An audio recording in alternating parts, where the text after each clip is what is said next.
आज राजा शिकार करने निकले थे, लेकिन शिकार का पीछा करते करते वे एक वन में पहुंच गए।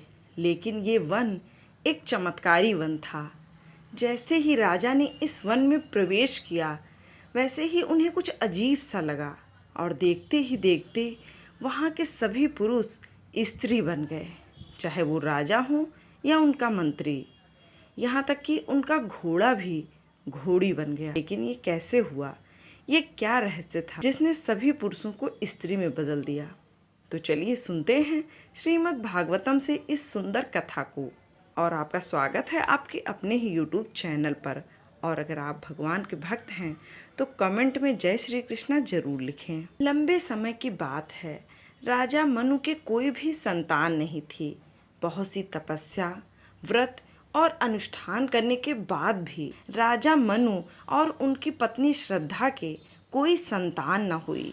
ये बात जब उनके गुरु वशिष्ठ को पता चली तो उन्होंने मित्र और वरुण देव को प्रसन्न करने के लिए एक यज्ञ का आयोजन किया। जब यज्ञ में आहुति देने का समय आया, देवी श्रद्धा पुरोहितों के पास पहुंची और उनसे प्रार्थना करते हुए कहा कि वे इस यज्ञ से पुत्र के स्थान पर पुत्री प्राप्त करने हेतु आहुतियाँ दें। और फिर पुरोहितों ने ऐसी ही मंत्रों की आहुति दी जिससे पुत्री हो। अब राजा ने पुत्र प्राप्ति के लिए यज्ञ करवाया था, किंतु रानी के हस्तक्षेप के कारण कुछ समय रानी श्रद्धा के गर्भ से एक पुत्री हुई और इसका नाम रखा गया इला। हालांकि राजा मनु अपनी पुत्री को अत्यंत प्यार करते थे, लेकिन ये बात जरूर खटकती थी कि वे इस यज्ञ से अपने वंश को आगे बढ़ाने वाले पुत्र को प्राप्त नहीं कर पाए। इसलिए राजा एक दिन वशिष्ठ ऋषि के पास जाते हैं और उनसे पूछते हैं, हे ऋषि, आप तो परम ज्ञानी हैं।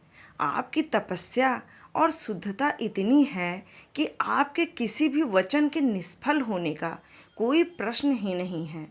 फिर पुत्र प्राप्ति के लिए हमने जो यज्ञ किया था, उसमें हमें पुत्र के स्थान पर पुत्री कैसे प्राप्त हुई? अब वशिष्ठ ऋषि को तो सारा घटनाक्रम ज्ञात ही था, इसलिए उन्होंने राजा से कहा, वास्तव में इसमें गलती उस पुरोहित की है जिसने आपकी पत्नी के कहने पर पुत्री प्राप्त करने हेतु आहुति दे दी। लेकिन आप चिंता न करें, अपनी शक्ति द्वारा मैं आपको एक पुत्र अवश्य प्रदान करूंगा।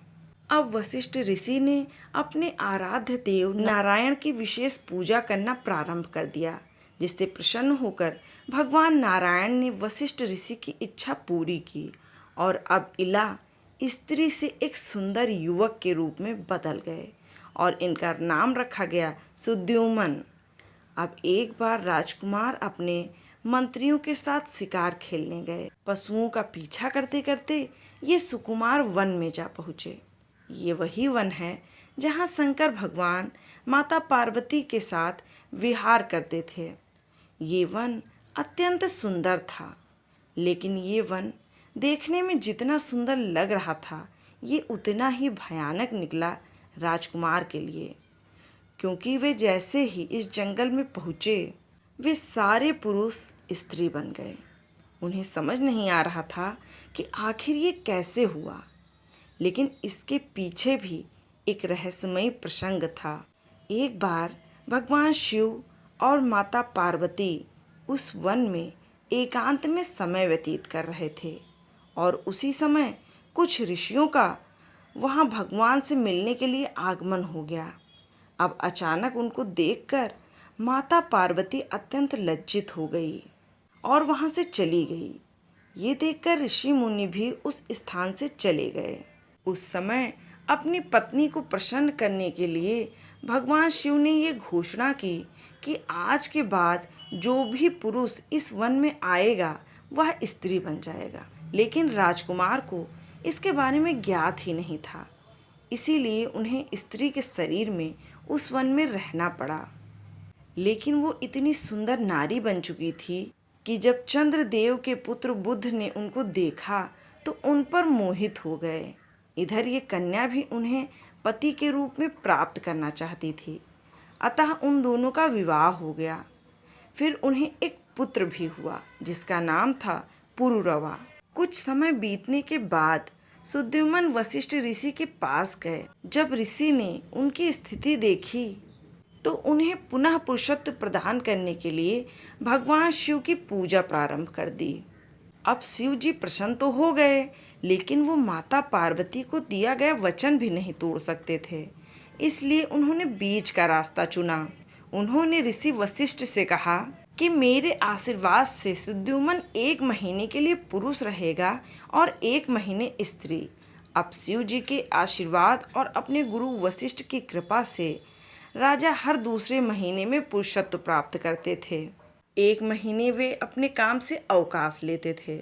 इस प्रकार वो अपना राज्य चलाने लगे, लेकिन उनकी प्रजा उनसे ज़्यादा प्रसन्न नहीं थी, क्योंकि वर्ष का आधा समय तो उन्हें अपने राजा के बिना ही रहना पड़ता था। जब वो वृद्ध हुए तो उन्होंने अपना शासन अपने पुत्र पुरुरवा को सौंप दिया और स्वयं जंगल में चले गए। तो दोस्तों, अगर आपको ये कथा अच्छी लगी हो तो प्लीज़ वीडियो को लाइक करें, शेयर करें और चैनल को सब्सक्राइब जरूर करें। और वीडियो देखने के लिए आपका बहुत बहुत धन्यवाद।